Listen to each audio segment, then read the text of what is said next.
This is Democracy Now!, democracynow.org. I'm Nermeen Sheikh with Amy Goodman. President Trump is refusing to apologize for publishing a racist video that depicts former President Obama and Michelle Obama as apes. The video was posted on Trump's Truth Social account late Thursday night, where it remained for 12 hours before it was deleted around noon on Friday. It prompted rare criticism of the president from Republicans, including Tim Scott, the Senate's only black Republican. Scott said, quote, "It's the most racist thing I've seen out of this White House," unquote, adding that he was praying it was fake. But speaking to reporters aboard Air Force One, Trump refused to apologize. Mr. President, a number of Republicans are calling on you to apologize for that post. Is that something you're going to do? No, I didn't make a mistake. I mean, I look at a lot of thousands of things,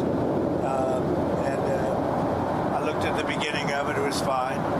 They had that one post, and I guess it was a takeoff. By the way, a lot of people covered. If you look at where it came from, I guess it was a takeoff on The Lion King, and certainly it was a very strong post in terms of voter fraud. For more, we go to Washington, D.C., where we're joined by Wisdom Cole, Senior National Director of Advocacy for the NAACP. So President Trump tweets out a picture of the Obamas as apes, doesn't take it down for more than 12 hours after there is not only Democratic but Republican outcry. Can you respond to him now refusing to apologize for this tweet, Wisdom? This in the middle, we'll just add, of Black History Month. You know, Amy, I have to say I'm not surprised. You know, this is disgusting and despicable display of racism from President Trump. You know, instead of unifying the nation and celebrating the achievements of Black America has made on the 100th anniversary of Black History Month, he chooses to continue to perpetuate bigotry. I want to be clear that this behavior is what we've seen from President Trump and the Trump administration through its countless racist policies, rolling back the efforts of diversity, equity, inclusion, deployment of the National Guard and ICE.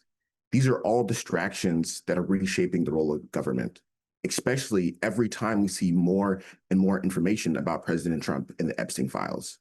These distractions are distractions from a failed economy where Black unemployment has increased while President Trump and his friends continue to get rich. This is unacceptable behavior in America. If you could talk about the fact that actually this is not at all the first time that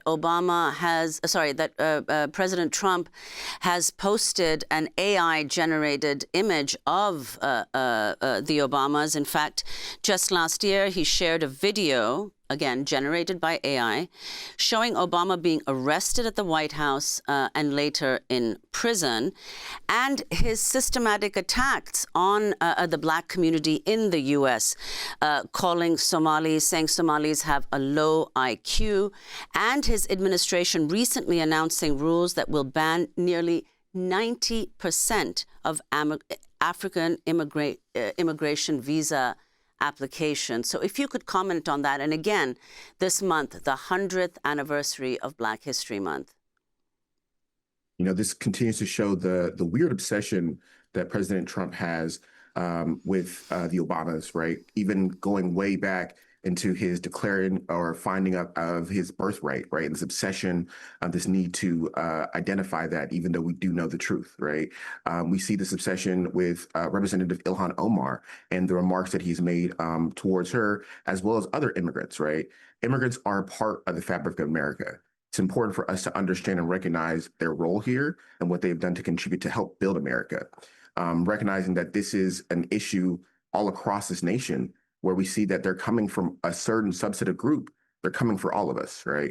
And in this 100th anniversary of Black History Month, we have to double down and tell the truth and tell what is history, what are the lies, as this administration continues to retell the truth, remove history from our areas or our sanctities or our museums, right?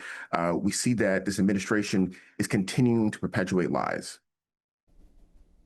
You know, Mick Mulvaney, the chief of staff in the first Trump administration, says the Republican Party has cost itself the midterms with the video, saying this weekend you can kiss the midterms goodbye. Before we go, the NAACP has launched a dry ice campaign urging the U.S. Senate to block federal funding for ICE. Can you explain what this campaign is about? Absolutely. You know, so the NAACP has been present in Minneapolis. We have an amazing branch president and branch leaders who are there on the front lines working community with others. Just a couple of weeks ago, myself and other NAACP national leaders were there in Minneapolis after the murder of Alex Peretti and working with groups to talk about what we do next, right? They are continuing to organize, they're continuing to mobilize, they're continuing to inform people about what is going on, right? Even when it comes to the freedom of the press, right? We see young leaders across this nation who are speaking up and advocating. We see leaders who were in Minneapolis being detained because they are covering what is going on the ground, right? Again, we have to recognize that this impacts all of us, and so we have to work together to mobilize. The NAACP's Dry Ice campaign is urging the withdrawal of federal immunity from ICE agents, the resignation or removal of DHS Secretary Kristi Noem, and the prohibition of federal and local law enforcement cooperation. In addition to that, we want to ensure that there's a mandate for unmasking agents while on duty to promote transparency and identification. It's important that we work together to dry ICE out. This is an agency that is not serving our community, that is not serving our people, that is continuing to separate families, and it is disgusting. And Wisdom, we just have 30 seconds, but I just want to ask you about this Atlantic report that says that immediately after the video was posted on Truth Social, the meme coin Ape Bama was minted. Within 12 hours, more than $4 million worth of Ape Bama had been traded back and forth. Your response? You know, this is another example of how President Trump and his friends are getting rich off of racism, right? Again, as we are reaching the 250th anniversary of America, this country that was built on the backs of immigrants, that was built on the backs of folks who have worked together tirelessly to achieve the American dream.